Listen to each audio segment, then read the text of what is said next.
وہ دونوں پہاڑی جس کے بیچ میں طائف بسا ہوا ہے، اگر اس پہاڑی کو یہاں سے لایا جائے، اس پہاڑی کو یہاں سے لایا جائے، دونوں کو ملایا جائے تو اس پہاڑی کے بیچ میں جتنے لوگ رہتے ہیں کب پس کے سرما بن جائے کچھ نہیں کہا جا سکتا۔ فرشتوں نے کہا آپ کہیے تو ان طائف والوں کو اس دونوں پہاڑیوں کے بیچ میں لا کر پیس دیں، ان کو کچل دیں، ان کو ختم کر دیں، ان کو برباد کر دیں۔ تو اللہ کے رسول نے کیا کہا؟ نہیں۔ فرشتوں نے دوبارہ کہا تو اللہ کے نبی نے فرمایا اللہم اہد قومی فإنہم لا یعلمون۔ اے فرشتوں نہیں ان کو مارو نہیں، اللہ ان کو ہدایت دے گا اور انشاءاللہ ان کی پشت سے آنے والی نسلیں مسلمان ہوں گی، ان کی نسلیں کلمہ پڑھنے والی ہوں گی، مجھے نبی ماننے والی ہوں گی۔ اے اللہ تو ان کو ہدایت دے، یہ مجھے جانتی نہیں ہے کہ میں کون ہوں۔ آپ نے اس موقع پر بھی بدلہ نہیں لیا۔ دیکھ رہے ہیں آپ، بیٹی کے قاتل کو معاف کر رہے ہیں، بدلہ نہیں لے رہے ہیں، ہندا کو معاف کر رہے ہیں، انتقام نہیں لے رہے ہیں۔ طائف میں پتھر کھانے کے باوجود فرشتے پتھروں کا طائف والوں کو پیسنا چاہتے ہیں، لیکن نبی انتقام نہیں لے رہے ہیں، کہہ رہے ہیں اے اللہ تو ان کو ہدایت دے۔ مار کھا کر دعائیں دینے والے نبی، لیکن آج اصول دیکھو، جس نے کبھی بد دعا نہیں دی آج وہ بد دعا دے رہا ہے۔ کیا کہہ رہا ہے؟ ملا اللہ بیوتہم، اے اللہ ان کافروں کے گھروں کو آگ سے بھر دے، اس لیے کہ آج انہوں نے میری بیٹی کو قتل نہیں کیا، میرے چچا کا کلیجہ نہیں نکالا، ناک نہیں کاٹی، کان نہیں کاٹا، انہوں نے آج مجھے نہیں مارا، بلکہ آج ان کی وجہ سے عصر کی نماز کا وقت نکلا۔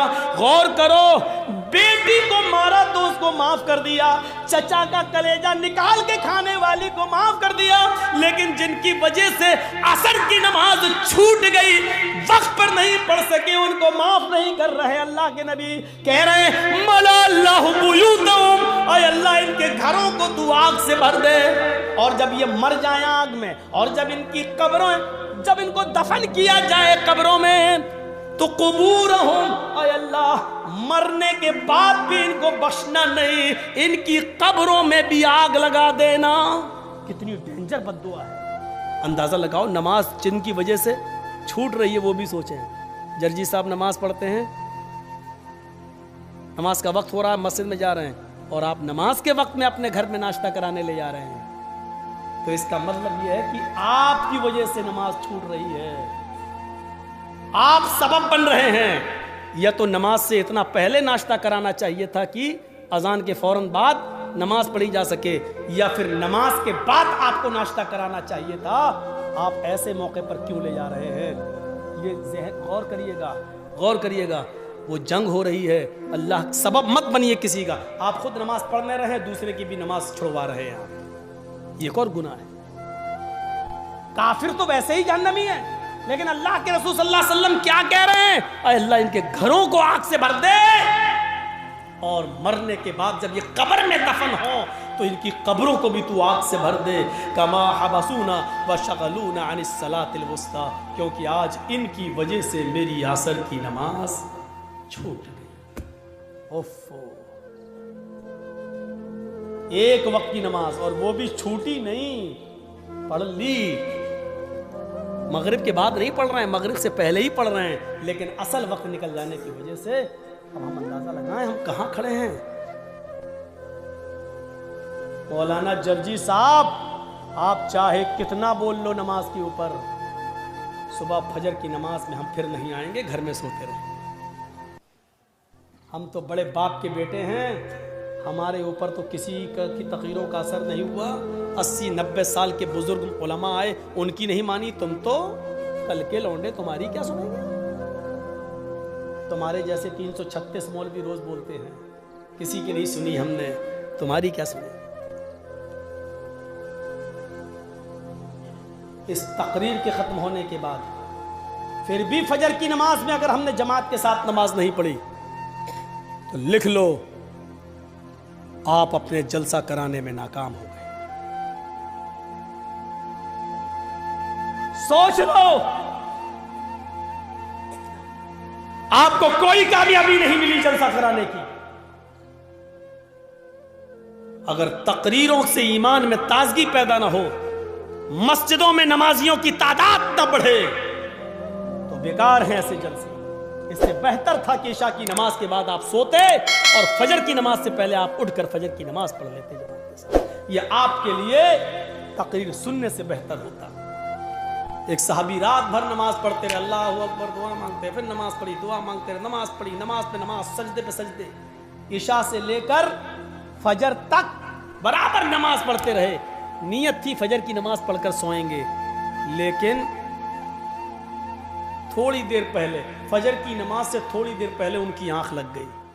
اب سنو، فجر کی نماز سے تھوڑی دیر پہلے، بھائی رات بھر جاگ لیے تو تھوڑی دیر پہلے ایسے ویسے لیٹے تھے، چلو تھوڑا لیٹ جاتے ہیں، کمر سیدھی کرتے ہیں، ابھی اذان کا وقت ہونے والا،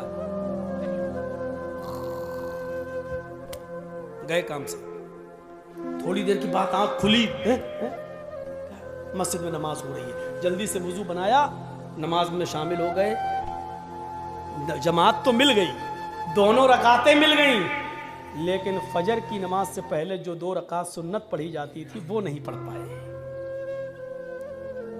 سن رہے ہیں؟ غور سے سنیے، وہ نہیں پڑھ پائے۔ فجر کی جماعت نہیں چھوٹی تھی، جماعت مل گئی، سو کے اٹھے، جلدی سے وضو بنائے، مسجد میں چلے گئے، نماز تو پڑھ لی، دونوں رکعتیں مل گئیں، لیکن سنتیں نہیں پڑھ پائے۔ بعد میں جب وہ سنتیں پڑھنے لگے، سنتیں پڑھنے کے بعد فرض نماز کے بعد جب اللہ کے نبی نے سلام پھیر دیا، سلام پھیرنے کے بعد دیکھا کہ وہ کوئی سنت پڑھ رہا ہے۔ سنت کے بعد جب آپ نے ان کو بلایا، آپ نے ان سے کہا یہ بعد میں تم کون سی نماز پڑھ رہے تھے؟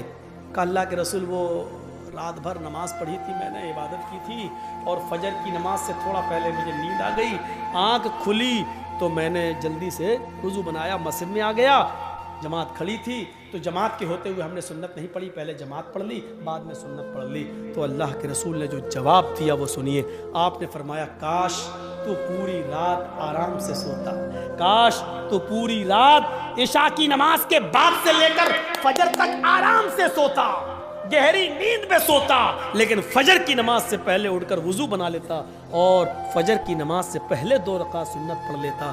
اللہ کی قسم، فجر سے پہلے 2 رکعت سنت اگر پڑھ لیتا تو یہ 2 سنتیں تیرے لیے رات بھر کی عبادت سے زیادہ بہتر ہوتی۔